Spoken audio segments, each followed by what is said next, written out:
How do you create workshops and courses that people really want to attend, where they're involved and engaged, and hey, actually learn something and enjoy the experience? The answer is through facilitation.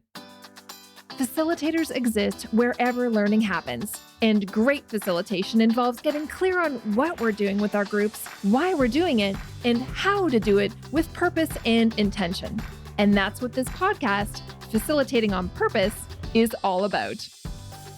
I'm Beth Cougler Blom, a facilitator and learning designer who works with clients across all sectors to help them design and facilitate great learning experiences. In this podcast, I'll delve into conversations with my fellow facilitators from around the world. We'll talk about things like how to plan more effectively, build connection with participants, and include activities that actually help people learn. Wherever you work, if you're trying to help adults learn something, this podcast will spark your thinking, expand your toolbox in creative ways, and keep you at your learning edge.